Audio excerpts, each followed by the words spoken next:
Welcome to స్వతంత్ర. నేను విజయ్. ముందు హెడ్లైన్స్ చూద్దాం. గాంధీ భవన్కు క్యూ కట్టిన ఆశావాహులు, సాయంత్రం వరకు దరఖాస్తుల స్వీకరణ.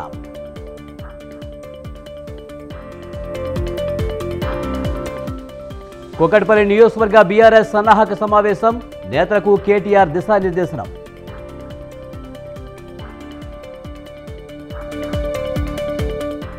తిరుమల ఆస్థాన మండపంలో శ్రీ వెంకటేశ్వర ధార్మిక సదస్సు, హాజరైన 26 మంది పీఠాధిపతులు.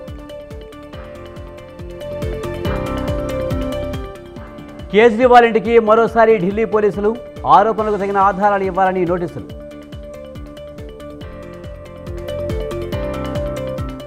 అద్వానీ గొప్ప రాజనీతిజ్ఞుడు, భారతరత్న గౌరవంపై మోదీ అభినందనలు.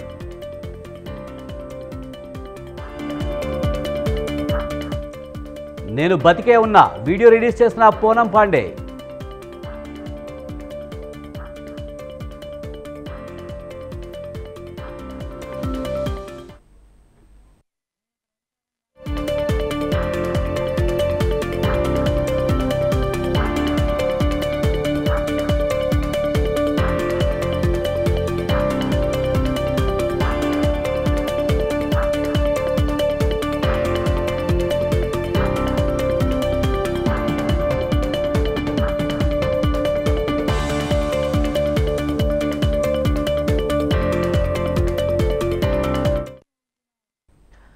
పల్నాడు జిల్లాలో వైసీపీ అరాచకాలు రోజురోజుకు ఎక్కువ అవుతున్నాయి.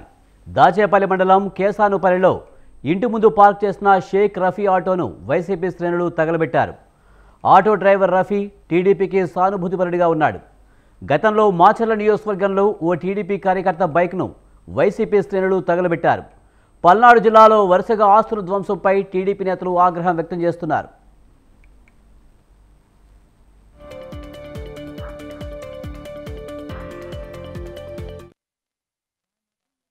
నా పేరు రఫీక్, దాచేపల్లి మండలం కేసనపల్లి గ్రామము.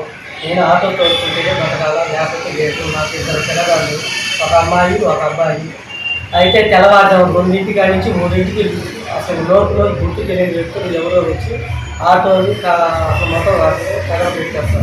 గత 30 సంవత్సరాల నుంచి తెలుగుదేశం పార్టీలోనే పనిచేస్తున్నాం సార్. దయచేసి పోలీసులు కూడా ఈ చర్యను దీర్ఘంగా అధిపరచారు. సార్ నమస్తే సార్, నా పేరు రఫీక్, దాచేపల్లి మండలం కేసనపల్లి గ్రామము. నేను ఆటో తోడుకుంటే బతకాల లేకపోతే లేదు. నాకు 2 పిల్లగాళ్ళు, ఒక అమ్మాయి ఒక అబ్బాయి.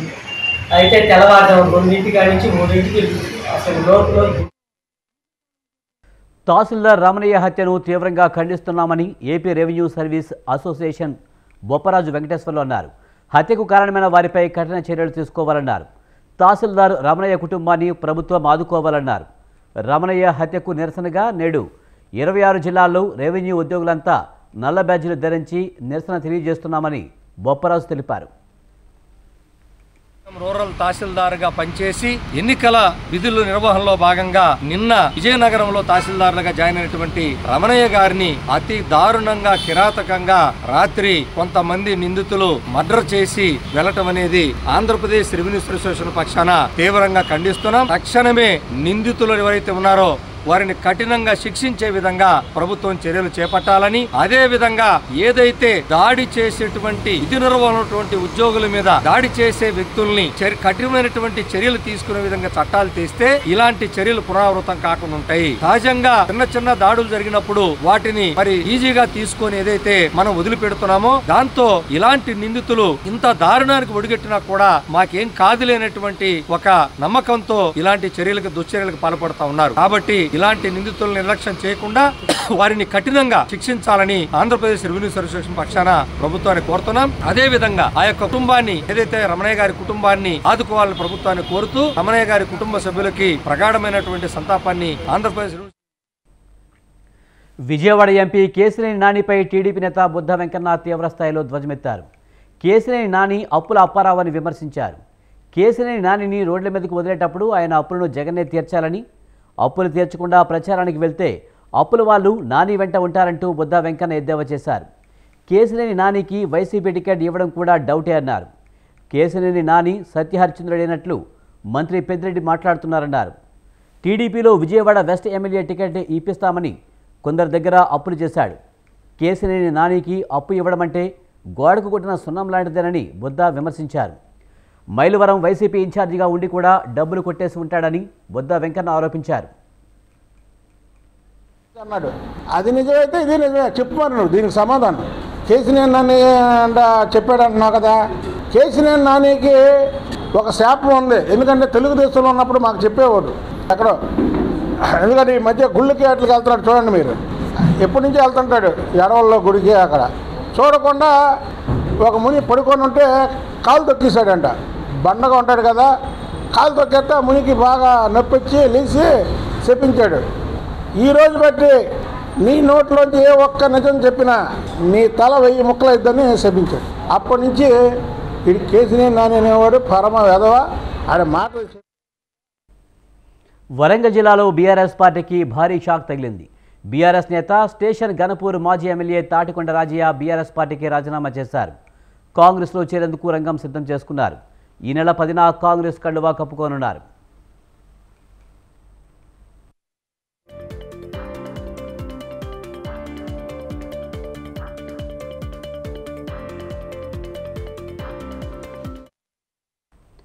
ఆరు నెలల నుంచి మానసిక వేదనకు గురవుతున్నానని తాటికొండ రాజయ్య అన్నారు. మాదిగ అస్తిత్వంపై దెబ్బ కొట్టేలా బీఆర్ఎస్ పార్టీ కుట్రలు చేస్తుందని ఆరోపించారు. డిప్యూటీ సీఎం పదవి నుంచి తొలగించిన, అసెంబ్లీ ఎన్నికల్లో ఎమ్మెల్యే టికెట్ ఇవ్వకుండా అవమానం చేసిన విధేయుడిగా ఉన్నానని తెలిపారు. క్షేత్రస్థాయిలో బీఆర్ఎస్ పార్టీకి ఆదరణ కరువైందని తెలిపారు. ప్రజా సమస్యలు కేసీఆర్ దృష్టికి తీసుకుపోయే పరిస్థితి లేదని తాటికొండ రాజయ్య చెప్పారు. కేసీఆర్ గారు అనేక రకాలుగా హామీలు నాకు ఇవ్వడం జరిగింది. నేను అనేక రకాల ఉప ముఖ్యమంత్రి పోయింది, ఎమ్మెల్యే పోయింది, రైతు సమితి చైర్మన్ పోయింది, ఎమ్మెల్సీ పోయింది అని ఒక్కొక్కటి పోతూనే ఉన్నాయి. నేను మాత్రం విధేయుడిగా ఉంటూనే ఉన్నాను. కానీ విధేయత ఓ లిమిట్ ఉంటుంది, సర్టెన్ లిమిట్ ఉంటుంది. ఆ లిమిట్ దాటిన తర్వాత వీడు పిచ్చోర్రా అనుకుంటాడు. కాబట్టి సరైన సమయంలో సరైన నిర్ణయం తీసుకోవాలంటే తప్పకుండా నేను మొదటి నుంచి కూడా ప్రజానాయకుడు ఉన్నా. ప్రజాభిప్రాయం మేరకు, దళితుల అభిప్రాయం మేరకు, దళితుల ఆత్మగౌరవం పెరగడానికి, వాళ్ళ అస్తిత్వాన్ని కాపాడడానికి తప్పకుండా వారి నిర్ణయాన్ని కట్టుబడి రాబోయే త్వరలోనే నిర్ణయం తీసుకుంటాం. కాంగ్రెస్ పార్టీకి వెళ్తున్నా లేకపోతే పంజాగుట్ట పిఎస్ అంటే ఒకప్పుడు నెంబర్ 1. అలాంటి పోలీస్ స్టేషన్ ఎందుకింత దారుణమైన స్థాయికి దిగజారింది? భాగ్యనగర్ ఘనకీర్తిని చాటిన మోడల్ పోలీస్ స్టేషన్ వివాదాలకు కేర్ ఆఫ్ అడ్రస్గా మారింది. నగరం నడిబొడ్డున ఉన్న ఆ స్టేషన్లో భారీగా బదిలీలు జరగడం ప్రస్తుతం పోలీసు వర్గాలను కలవరపెడుతుంది. హైదరాబాద్ కమిషనరేట్లోని వివాదాల పంజాగుట్ట పోలీస్ స్టేషన్పై స్వతంత్ర ప్రత్యేక కథనం.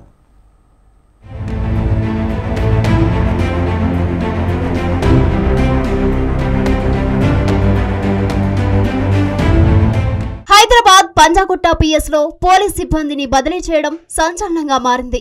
అవినీతి, అక్రమాలు, విధుల్లో నిర్లక్ష్యం కారణం ఏదైనా సస్పెండ్ సమాధానం అంటున్నారు అధికారులు.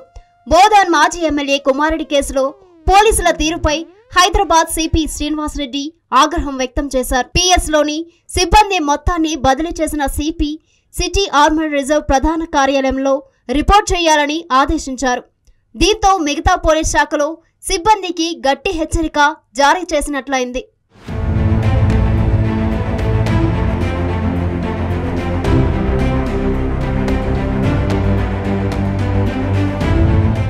హైదరాబాద్ సిపి శ్రీనివాసరెడ్డి సంచలన నిర్ణయం తీసుకున్నారు. పంజాగుట్ట పోలీస్ స్టేషన్లో కొంతకాలంగా చోటు చేసుకుంటున్న పరిణామాల దృష్ట్యా ఆయన మొత్తం ఠాణాలోని సిబ్బందిని బదిలీ చేశారు. మొత్తం 85 మంది సిబ్బందిని బదిలీ చేస్తూ ఉత్తర్వులు జారీ చేశారు. ప్రస్తుతం ఈ వ్యవహారం రాష్ట్ర వ్యాప్తంగా సంచలనం రేకెత్తించింది.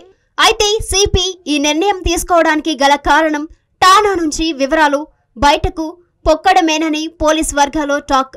అసలేం జరిగిందంటే గత నెల 23న తెల్లవారుజాము 3 గంటల సమయంలో హైదరాబాద్ ప్రజాభవన్ వద్ద ఓ కారు బీభత్సం సృష్టించింది.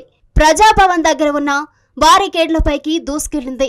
ఈ విషయాన్ని గమనించిన పోలీసులు వెంటనే కారు దగ్గరికి చేరుకుని వాహనంలో ఉన్న సాహిల్ను అదుపులోకి తీసుకున్నారు. ఈ దృశ్యాలు సీసీ కెమెరాలో రికార్డ్ అయ్యాయి.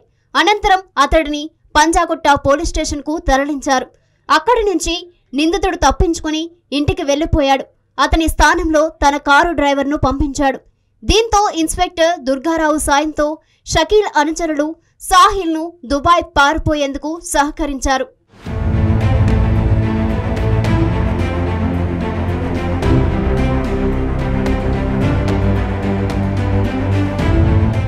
రోడ్డు ప్రమాదం జరిగిన రోజు బోధన్ ఇన్స్పెక్టర్ ప్రేమ్ కుమార్ పంజాగుట్ట సిఐతో ఫోన్లో మాట్లాడినట్లు పోలీసులు గుర్తించారు.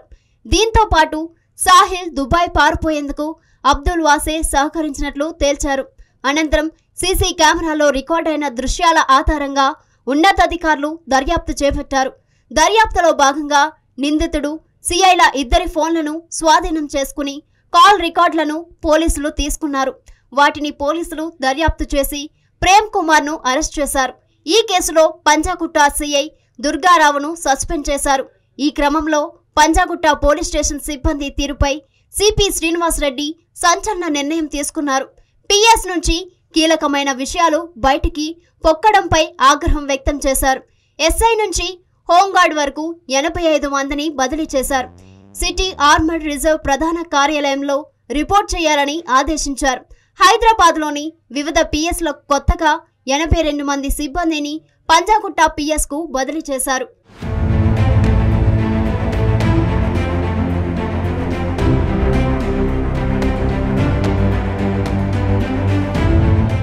కాకీల అత్యుత్సాహం వరుస సంఘటనలతో పోలీసు శాఖ అప్రతిష్ట పాలవుతుంది. ఇవేవీ కాక పంజాగుట్ట పోలీస్ స్టేషన్ తరచూ వివాదాల్లో నిలుస్తుంది. ఇటీవల అమీర్ అలీ అనే దొంగ మద్యం మత్తులో కారు నడుపుతూ పంజాగుట్ట వద్ద బీభత్సం సృష్టించాడు. స్థానికులు అతడిని పట్టుకుని పోలీసులకు అప్పగించారు. గాంధీ ఆసుపత్రిలో వైద్య పరీక్షలకు తరలించగా పోలీసుల కళ్ళు కప్పి ఉడాయించాడు. గతంలో ఇదే పోలీస్ స్టేషన్లో పనిచేసిన 2 కానిస్టేబుల్స్ పెట్రోలింగ్ విధులు నిర్వర్తించే సమయంలో మద్యం తాగుతూ పట్టుబడ్డారు. ఇక్కడ పనిచేస్తున్న ఒక ఎస్ఐ స్టేషన్కు వచ్చే మహిళా బాధితుల పట్ల అనుచితంగా ప్రవర్తించినట్లు ఆరోపణలు ఉన్నాయి. 4 సంవత్సరాల క్రితం రౌడీ షీటర్లతో స్నేహం చేసి పంచాయతీలకు పాల్పడిన ఇదే ఠాణాలో ఓ ఎస్ఐను విధుల నుంచి తప్పించారు. ప్రస్తుతం పోలీస్ స్టేషన్కు ఫిర్యాదు చేసేందుకు ఎవరు వచ్చినా కొందరు ఎస్ఐలు బేరాసారాలు ఆడుతున్నట్లు ఆరోపణలున్నాయి. మెరిడియన్ హోటల్లో దాడి ఘటనలో బాధితుల్ని హాస్పిటల్కు తరలించడంలో నిర్లక్ష్యం వహించి వ్యక్తి మృతికి కారణమయ్యారు పోలీసులు. ఇలా అనేక వరుస ఘటనలతో ప్రక్షాళన దిశగా సిపి కీలక నిర్ణయం తీసుకున్నారు.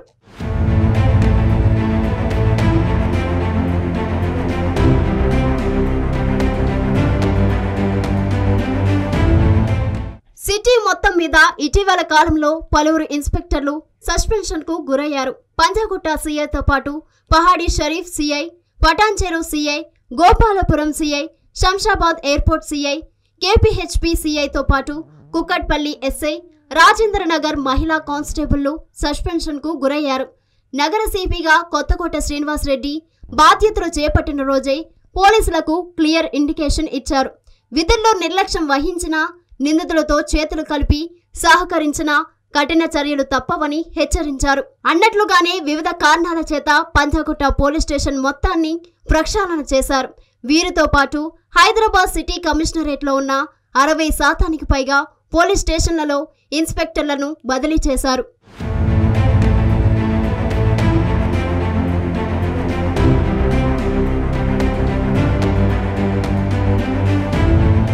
కొత్త ప్రభుత్వం ఏర్పడిన తర్వాత ఈ స్థాయిలో ఇన్స్పెక్టర్ల బదిలీలు కావటం ఇదే ప్రథమం. ఇన్స్పెక్టర్ల బదిలీలకు ముందు ఎస్పీ ఎంక్వైరీలతో పాటు పోలీస్ స్టేషన్ వ్యవహారాలన్నిటిపైన నివేదిక తెప్పించుకున్న తర్వాతనే సిబ్బందిని బదిలీ చేశారు. ఇక ఏమాత్రం నిర్లక్ష్యం వహించినా సహించేది లేదనే హెచ్చరిక జారీ చేశారు. గతంలో మాదిరి పొలిటికల్ పోస్టింగ్లకు ఆస్కారం లేకుండా పూర్తిగా ఇంటెలిజెన్స్ ఎంక్వైరీలు, ఎస్పీ నివేదికల ఆధారంగానే బదిలీలు జరిగినట్టు సమాచారం. కొత్త ప్రభుత్వం ఏర్పాటైన తర్వాత సిటీలోని 3 కమిషనరేట్ల పరిధిలో పలువురు ఇన్స్పెక్టర్లపై ఎంక్వైరీ జరుగుతోంది. ముఖ్యంగా గత ప్రభుత్వ హయాంలో ప్రజాప్రతినిధుల లెటర్స్, సిఫారసుతో పోస్టింగ్లు పొందిన ఇన్స్పెక్టర్లపై ఎంక్వైరీ నడుస్తోంది. అలా పోస్టింగ్లు పొందిన వారి లిస్టు సిద్ధం చేసి వారిపై విచారణ జరుపుతున్నారు. ఎలాంటి పొలిటికల్ పోస్టింగ్కు ఆస్కారం లేకుండా పూర్తిగా స్పష్టమైన నివేదికల ఆధారంగా ప్రస్తుతం కమిషనరేట్లో పోస్టింగ్లు ఇస్తున్నారు.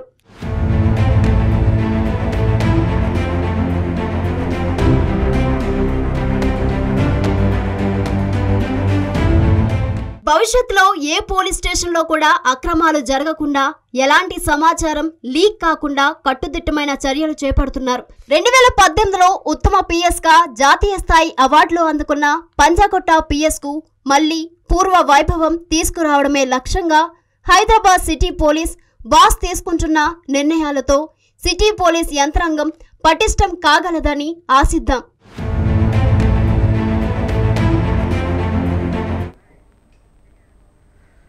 భద్రాచలంలోని శ్రీ సీతారామచంద్ర స్వామిని మాజీ మంత్రి హరీష్ రావు దర్శించుకున్నారు.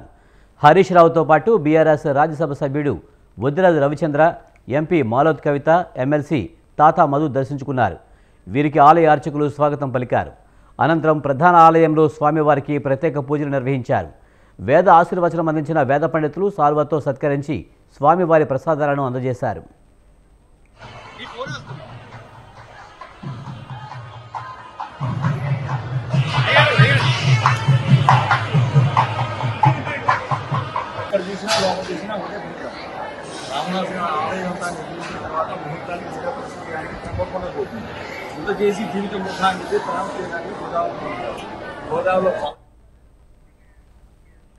తిరుమల శ్రీవారిని ఉదయం నైవేద్య విరామ సమయంలో పలువురు పీఠాధిపతులు స్వామీజీలు దర్శించుకున్నారు.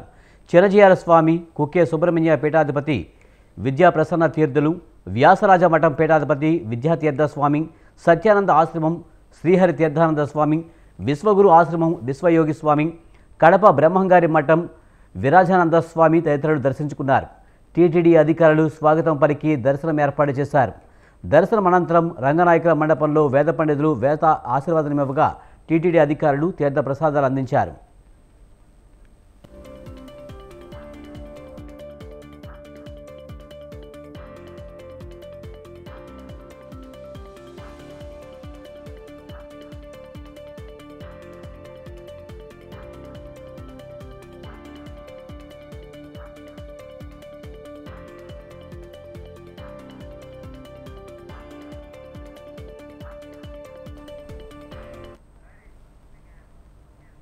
భారత అత్యున్నత పురస్కారం భారతరత్నను మాజీ ఉప ప్రధాని బీజేపీ సీనియర్ నేత ఎల్కెని అద్వానీకి ఇవ్వనున్నారు. ఈ మేరకు ప్రధాని మోదీ ట్విట్టర్ వేదికగా ప్రకటించారు. అద్వానీకి మోదీ అభినందనలు తెలిపారు. దేశ అభివృద్ధిలో అద్వానీ కీలక పాత్ర పోషించారని చెప్పారు. అద్వానీకి భారతరత్న లభించడం సంతోషకరమని చెప్పారు.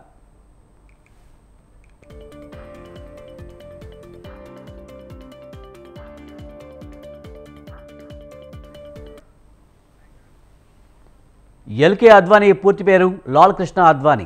1927 నవంబర్ 8న పాకిస్తాన్లోని కరాచీలో ఆయన జన్మించారు. కరాచీలోని సెయింట్ ఫ్రాట్రిక్స్ హైస్కూల్లో పాఠశాలలో విద్యాభ్యాసం అందించారు. పాక్లోని హైదరాబాద్లో డీజీ నేషనల్ కాలేజీలో లా చదువుకున్నారు.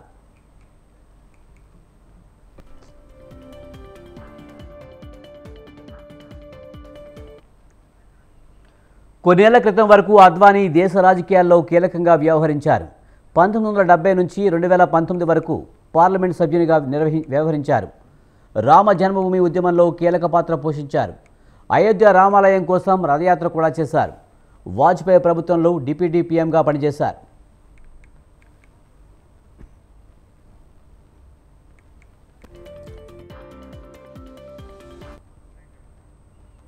కేంద్ర ప్రభుత్వం భారతరత్నను ప్రకటించడం ఈ ఏడాదిలో ఇది రెండవసారి. జనవరి 23న బీహార్ మాజీ సీఎం కర్పూరి ఠాకూర్కు భారతరత్న ఇస్తున్నట్లు కేంద్రం ప్రకటించింది. తాజాగా అద్వానీని కూడా ఇవ్వనుంది. అద్వానీకి భారతరత్న ప్రకటించడంతో బీజేపీ శ్రేణుల్లో హర్షం వ్యక్తమవుతోంది.